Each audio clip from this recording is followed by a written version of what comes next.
Assalamualaikum warahmatullahi wabarakatuh. Perkenalkan, nama saya Tia Widianingsih, NIM 2010501191 dari kelas A2. Di sini saya akan mengerjakan sebuah kasus P4 golongan 2 dengan menggunakan uji T.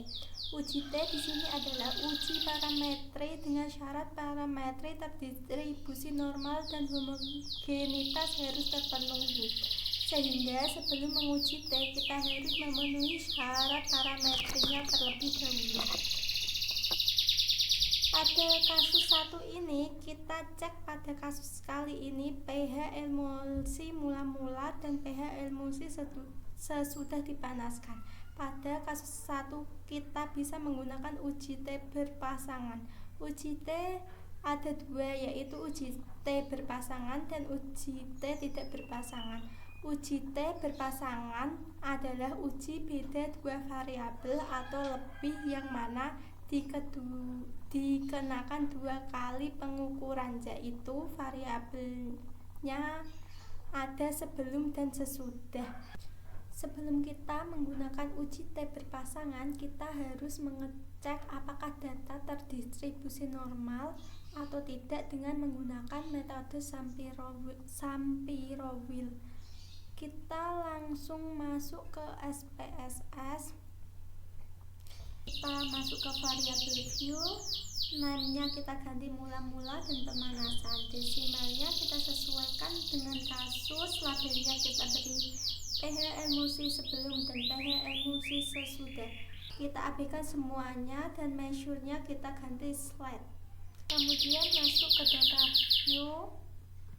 Di sini ada mula-mula dan pemanasan. Kita input data sesuai dengan kasus.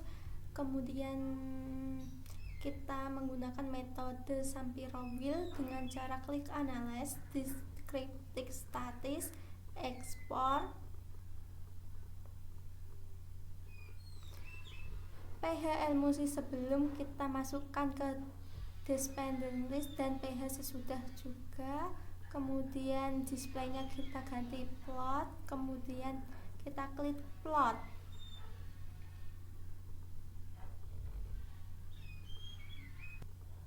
Box plotnya kita ganti none, kemudian deskriptifnya kita hilangkan dan normality plot width testnya kita centang, kemudian continue. Langsung saja kita klik OK.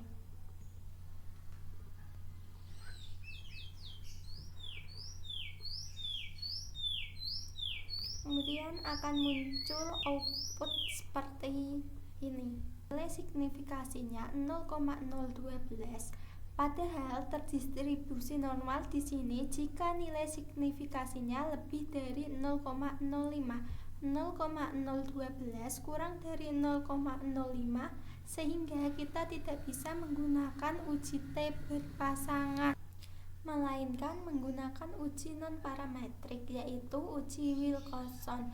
Uji Wilcoxon digunakan apabila hasil signifikasi uji Shapirowill kurang dari 0,05. Uji Wilcoxon juga berfungsi untuk mengetahui perbedaan antara variabel dengan dua perlakuan di sini.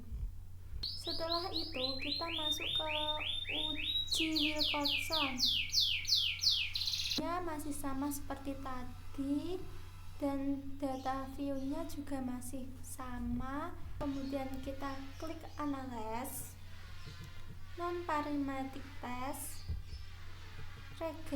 legacy dialog, to related sample. Kemudian akan muncul seperti ini. pH emulsinya kita pindahkan ke variabel 1, pH emulsi sebelumnya kita pH ke variabel 2. Kemudian test play-nya kita centang Wilcoxon, kemudian OK. Kemudian akan muncul output seperti ini. Ke uji Wilcoxon, jika nilai signifikasi kurang dari 0,5 maka terdapat perbedaan dua perlakuan variabel tersebut. kita melihat hasilnya 0,02 kurang dari 0,05, sehingga terdapat dua perbedaan antara pH emulsi mula-mula dan pH emulsi setelah dipanaskan. Menyelesaikan kasus 1, kita ke kasus 2. Kita akan uji kadar sakarin pada minuman lokal dan kadar sakarin minuman impor dengan menggunakan uji T tidak berpasangan. Uji T tidak berpasangan adalah untuk menguji satu subjek yang dikenakan dua perlakuan. Kita langsung masuk ke SPSS. Namanya kita ganti lokal sama impor.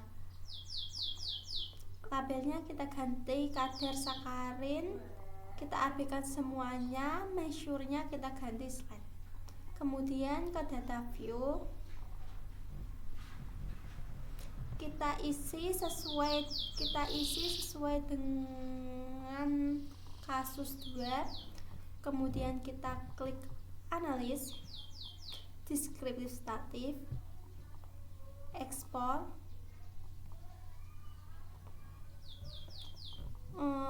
Kadar sakarinnya kita pindah ke dispenser list. Kemudian kita displaynya kita ganti plot. Kemudian klik plot. Box plotnya kita ganti non. Deskripsinya kita hilangkan semua. Kemudian normality plot with test kita centang. Kemudian continue. Klik OK. Kemudian akan muncul outputnya seperti ini. Hasil signifikasinya 0,023 kurang dari 0,05, sehingga kita tidak bisa menggunakan uji T berpasangan, melainkan menggunakan uji Mann-Whitney. Langsung saja ke SPSS, ke variabel view. Namanya kita ganti merek, kemudian kadar sakarin, desimalnya yang mari kita ganti 0 karena merek tidak mempunyai angka di belakang koma. Kemudian kadar sakarinnya desimalnya kita ganti 2. Valuesnya untuk yang merek kita isi dengan 1 lokal, labelnya lokal, dan 2 impor. Kemudian OK, lainnya diabaikan. Kemudian measure-nya kita ganti slide. Kemudian ke data view, kita isikan sesuai dengan output. Mereknya kita ganti yang lokal dengan 1, dan yang import kita ganti dengan 2. Kadar sakarinnya kita isikan sesuai dengan kasus. Kemudian kita klik analyze,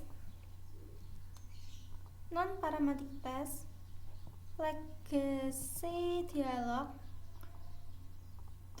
two independent sample. Setelah muncul kotak dialog ini, mereknya kita masukkan ke grouping variabel. Kita di group 1, 2, continue. Kadar sakarinnya kita masukkan ke test variable list. Kemudian tipe kita centang main with me, tulisan OK. Tinggal tunggu outputnya, dan inilah outputnya.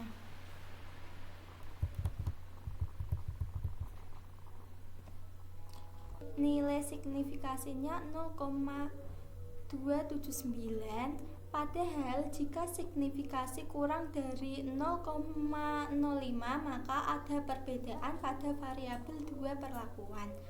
Nilai signifikasi 0,279 lebih besar dari 0,05, sehingga kasus 2 ini tidak terdapat perbedaan yang signifikan antara kadar sakarin merek lokal dan kadar sakarin merek impor. Sekian dari saya. Bila ada salah kata mohon dimaafkan. Wassalamualaikum warahmatullahi wabarakatuh.